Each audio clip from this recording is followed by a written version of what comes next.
Bismillahirrahmanirrahim. Buku Quantum Ikhlas karya R.B. Sentanu. Buku ini ditulis di tahun 2006.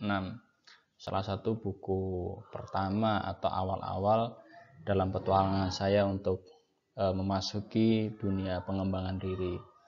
Buku Quantum Ikhlas ini termasuk yang sangat berkesan buat saya karena berbeda dari buku-buku yang lainnya. Satu, buku ini dilengkapi dengan CD audio Alphamatic Brainwave, dan kemudian pembahasan di dalamnya tidak hanya menekankan pada cara-cara meraih sukses gaya barat menurut saya, tapi juga memadukannya dengan tuntunan bijak ya, falsafah, kehidupan, dan juga keagamaan. Jadi menurut saya lebih komprehensif. Ya, tidak hanya mengikuti gaya barat tetapi juga mengedepankan nasihat-nasihat budaya ketimuran, dan juga ada nilai-nilai keagamaan yang juga disampaikan di situ. Ini buku yang cukup berkesan ya buat saya hingga saat ini. Setelah saya membacanya pertama kali di tahun 2007, sekarang 2022, sudah lebih dari hampir 15 tahun. Mulai sejak saya ke SMA di kelas 1 sampai dengan saat ini usia saya 31, saya membaca buku ini berulang-ulang, saya telaah, kemudian saya berinteraksi juga dengan penulisnya Pak R.B. Sentanu. Saya mengikuti beberapa pelatihan, saya beberapa kali bertemu dengan beliau, bahkan alhamdulillah pernah satu saat kami sama-sama mengisi program literasi digital dari Kementerian Kominfo. Beliau sebagai narasumber, saya juga sebagai narasumber. Juga pernah saya mengajukan usulan kepada teman-teman manajemen di madrasah kami untuk memberikan parsel lebaran berupa bukunya Pak R.B. Sentanu ini, buku Quantum Ikhlas ini, di tahun kira-kira 2 atau 3 tahun yang lalu. Kami belikan ada 50 lebih, sekitar 50-an buku. Kami bagikan satu persatu, dan untuk beberapa minggu kami gunakan sesi pembelajaran guru, sesi teacher school untuk membahas buku beliau, membedah buku Quantum Ikhlas ini.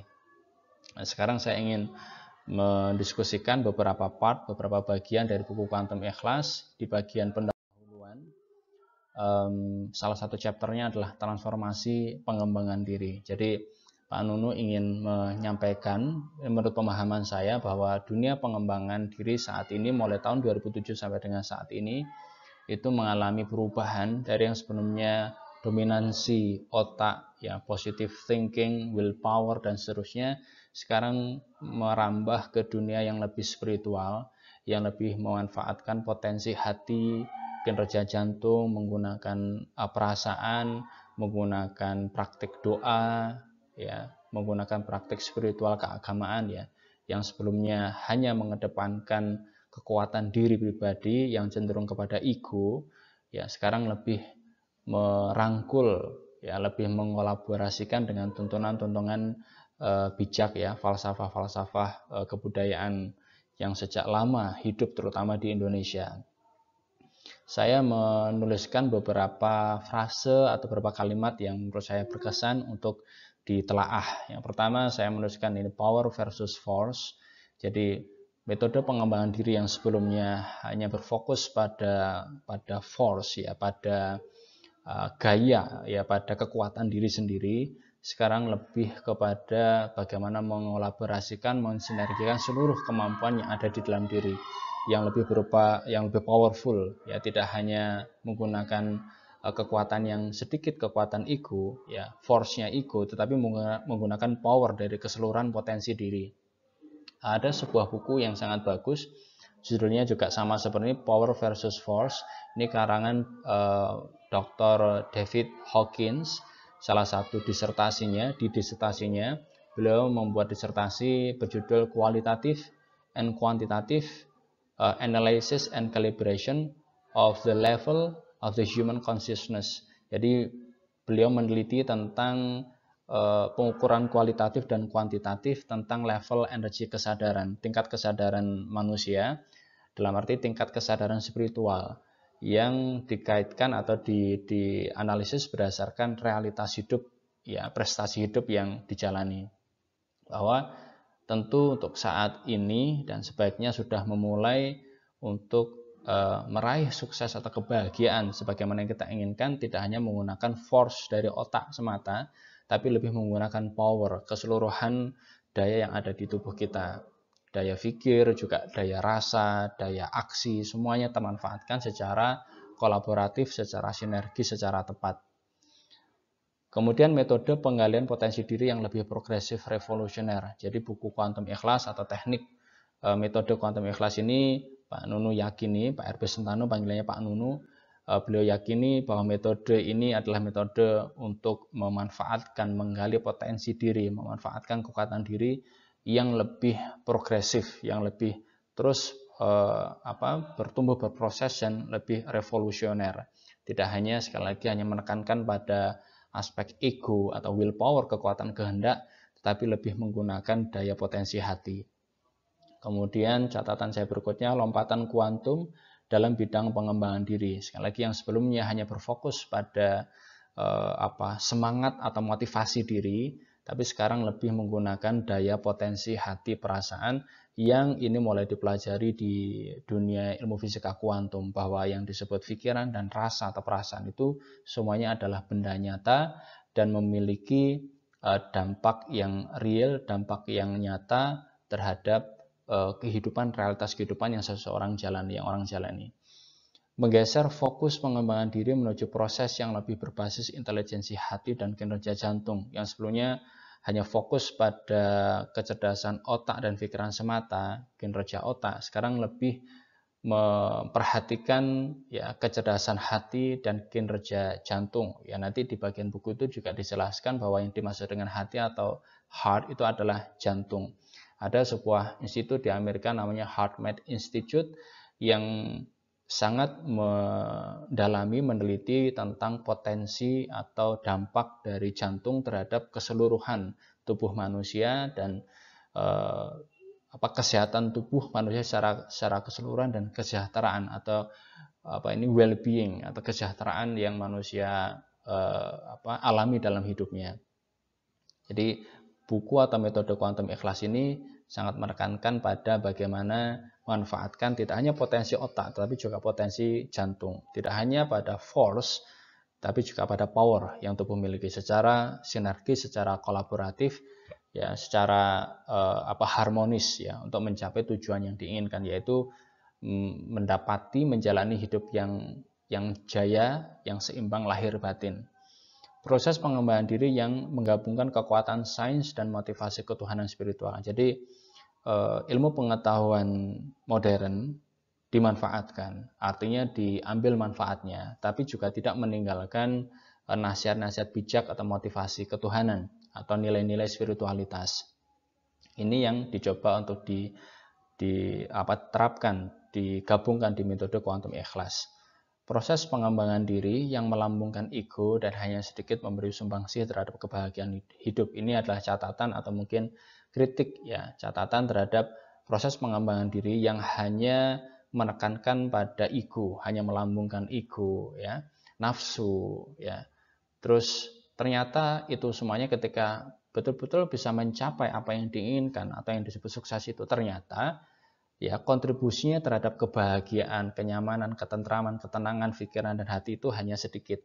Tentu ini sangat disayangkan ya, sudah mengorbankan banyak hal dengan ego, dengan nafsu, tapi ternyata ketika sampai di tujuan, ketika meraih apa yang diinginkan, tidak merasakan perasaan seperti yang diharapkan. Sehingga hanya begini saja toh, kok aku nggak merasa bahagia, merasa kering hidupnya. Semakin sukses namun semakin jauh dari kebahagiaan yang dicari. Tentu ini yang sangat kita hindari. Jadi secara tampilan luar nampaknya bergelimang materi, ya, meraih jabatan tinggi, pengaruh besar dan seterusnya, tetapi hatinya kering ya. Tidak merasa nyaman, tidak merasa bahagia, tidak merasa damai. Tentu ini yang kita perlu waspada, antisipasi, dan jangan sampai kita ke situ. Sukses namun menciptakan permusuhan dan penderitaan. Inilah karena yang dibekali hanya nafsu, sehingga tidak mempedulikan soal cara, tidak mempedulikan sikut kanan kiri, injak kanan kiri, tapi bagaimana dia supaya sukses begitu. Tetapi supaya mencapai yang diinginkan, membabi buta, menghalalkan segala cara, tapi justru menciptakan permusuhan. ya, menciptakan penderitaan atas dirinya sendiri, permusuhan dengan orang-orang di sekitarnya, dengan keluarga, dengan teman-teman lingkungan sekitarnya. Tentu ini sangat perlu kita antisipasi dan kita hindari. Perubahan paradigma dan transformasi kuantum. Buku Kuantum Ikhlas ini mengajak kita untuk mengalami perubahan cara pandang, sudut pandang, memandang sukses tidak hanya sekedar bisa dicapai dengan kekuatan ego, tetapi lebih pada potensi, penggunaan potensi diri secara keseluruhan. Dan transformasi kuantum, ada ilmu pengetahuan di bidang fisika kuantum yang perlu kita juga pelajari, perlu kita ketahui, dan bagaimana aplikasi manfaatannya khususnya dalam upaya kita, ikhtiar kita untuk mencapai apa yang menjadi niat tujuan kita dan mencapai kesejahteraan, kebahagiaan hidup yang seimbang dalam segala aspek. Kemudian proses pengembangan potensi manusia yang mampu menghasilkan manusia digital secara nyata. Ini istilah yang ada di buku tersebut. Metode kuantum ikhlas diharapkan menjadi salah satu ya metode untuk mengembangkan potensi yang kita miliki untuk menghasilkan manusia yang utuh, ya, manusia yang di atas rata-rata, yang sungguh-sungguh real, sungguh-sungguh nyata. Proses pengembangan diri yang menggabungkan kekuatan IQ, EQ, dan SQ. Jadi metode kuantum ikhlas ini diharapkan bisa mengasah dan manfaatkan kekuatan kecerdasan intelijensi, kekuatan kecerdasan emosi atau emotional quotient, dan kecerdasan spiritual, ya, kecerdasan ketuhanan diri, kecerdasan tauhid kalau saya menyebutnya, yaitu kesadaran terhadap adanya Sang Pencipta dan bagaimana bersikap, bagaimana hidup, ya, berkomunikasi terhadap Sang Pencipta kita. Positive thinking bertransformasi menjadi positive feeling. Tidak hanya menekankan bahwa ini positive thinking, tetapi mengabaikan bagaimana rasanya di hati. Tapi positive thinking perlu dilanjutkan dengan positive feeling. Ada definisi dari Pak Nunu di buku tersebut bahwa yang disebut positive thinking itu ukurannya adalah feeling. Apabila kita menganggap diri kita sudah positive thinking, tetapi feelingnya masih negatif, itu bukanlah positive thinking. Positive thinking adalah kalau saya memahami, berpikir sedemikian rupa, ya, yang membuat perasaan kita menjadi enak, menjadi nyaman. Itulah kalau menurut saya yang disebut dengan positive feeling. Jadi tidak hanya menekankan pada pikiran-pikiran positif, tapi juga memperhatikan bagaimana perasaannya. Kolaborasi antar positive thinking yang menghasilkan positive feeling inilah yang insya Allah akan menghasilkan aksi tindakan yang lebih baik, ya, kemudian insya Allah akan mendatangkan hasil yang lebih baik pula. Ini dalam rangka menyempurnakan ikhtiar. Tentu masalah hasil itu di luar kendali kita sepenuhnya. Urusan kita adalah urusan berproses, urusan melakukan. Masalah hasil sepenuhnya merupakan hak prerogatif atau ketentuan dari Sang Pencipta yang Maha Kuasa, Allah Subhanahu wa taala. Goal setting bertransformasi menjadi goal praying. Jadi yang sebelumnya menetapkan tujuan yang mungkin bisa memberatkan kepala kita, membuat kita stres, menjadi proses yang mungkin lebih terasa enak, yaitu goal praying, maksudnya berdoa. Ya, jadi goal setting menetapkan tujuan yang membuat kita cemas atau khawatir atau merasa tertekan, ya. Tapi kalau itu selama itu membuat kita termotivasi, it's okay. Tapi akan mungkin lebih utuh atau lebih lengkap lagi ketika kita juga barengi dengan doa.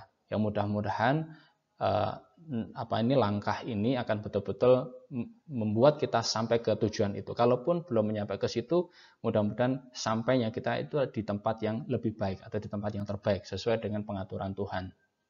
Karena yang lebih tahu, ya, apa yang terbaik buat kita adalah yang menciptakan kita. Transformasi kuantum dalam bidang pengembangan diri. Jadi metode kuantum ikhlas diharapkan menjadi salah satu metode transformasi di bidang pengembangan diri. Sekali lagi yang hanya memberatkan atau berfokus pada otak dan motivasi diri ego belaka, ego semata, sekarang lebih mengedepankan aspek rasa, aspek jantung, aspek ketuhanan, aspek tuntunan bijak yang tidak hanya melahirkan sukses tapi juga melahirkan kebahagiaan. Tidak hanya bahagia ketika mencapai, tapi bahagia mulai dari start dalam perjalanan dan ketika mencapai tujuan yang diinginkan. Meninggalkan zaman dominasi otak positive thinking.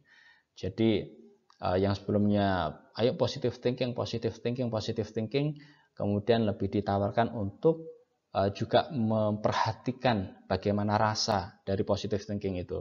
Maka diajak untuk memasuki era kolaborasi hati positive feeling. Tidak tidak meninggalkan sama sekali, tetapi mengajak kolaborasi positive thinking dan positive feeling. Sekali lagi yang disebut positive thinking itu indikatornya ada pada rasa, pada perasaan yang dirasakan. Bukan hanya pada struktur kalimatnya atau kata-katanya, tapi indikator yang paling valid adalah bagaimana rasa dari kalimat atau kata-kata tersebut di hati. Goal setting memberatkan kepala versus goal praying yang lebih menyejukkan hati. Ya, ini mungkin subjektif, tapi mungkin bagi kebanyakan orang ketika ada target, ada goal, itu sudah tegang duluan, sudah perasaannya sudah ada cemas, ada khawatir yang muncul.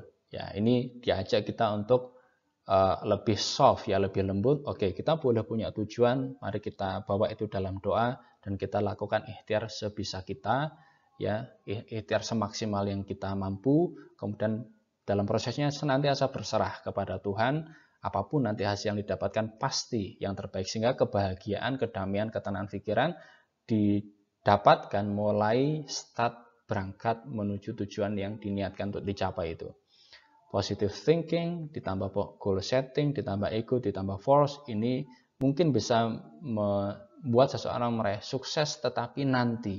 Nah, sedangkan positive feeling, goal praying atau doa, ya, kemudian kekuatan diri dan doa itu tadi, goal praying, kemudian ditambah power kekuatan diri, akan bisa mendatangkan sukses mulai sekarang. Sukses dalam arti kemudahan-kemudahan hidup, kebahagiaan, ketenangan pikiran. Tidak hanya besok, tetapi mulai saat ini. Tidak hanya nanti, tetapi saat ini. Bukan hanya kelak, tetapi saat ini. Kemudian slide yang terakhir, pada chapter transformasi pengembangan diri, positive thinking plus goal setting yang ditransformasikan menjadi positive feeling dan goal praying. Beberapa kali saya catat ini karena ada pengulangan di buku tersebut, saya juga catat ini poin yang perlu sangat penting, ya. Positive thinking dan goal setting yang mungkin memberatkan kepala, yang membuat cemas, ketegangan, kita transformasikan menjadi positive feeling dan juga doa, goal praying. Sehingga tetap kita ada niat, ada semangat untuk mencapai apa yang kita inginkan, tapi dalam prosesnya mulai dari start awal melangkah menuju tujuan yang kita inginkan, kita senantiasa diiringi perasaan-perasaan damai, perasaan bahagia, perasaan nyaman, mulai dari start awal.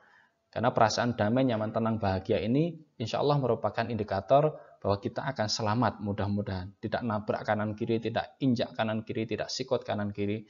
Tapi kita mulai start awal berangkat, kita senantiasa menjaga ekologisme, menjaga keselamatan, kebaikan dari semua yang berinteraksi dengan kita secara langsung maupun yang tidak langsung. Baik dalam waktu sekarang maupun yang akan datang. Baik dalam jangka pendek maupun jangka panjang. Insya Allah. Kemudian kekuatan diri, ego, kita transformasikan menjadi kekuatan diri plus doa. Jadi tidak hanya menggunakan ego, tidak hanya menggunakan nafsu semata, tapi juga menggunakan ketulusan niat doa dalam diri. Ya, ini insya Allah akan mendatangkan hasil yang lebih optimal. Kemudian ditutup dengan transformasi dari force menuju power. Tidak hanya menggunakan daya kekuatan diri, tapi menggunakan keseluruhan. Tidak hanya parsial, menggunakan mungkin otak belaka dan nafsu, tapi menggunakan power keseluruhan potensi yang ada di dalam diri kita. Wallahu a'lam bishawab.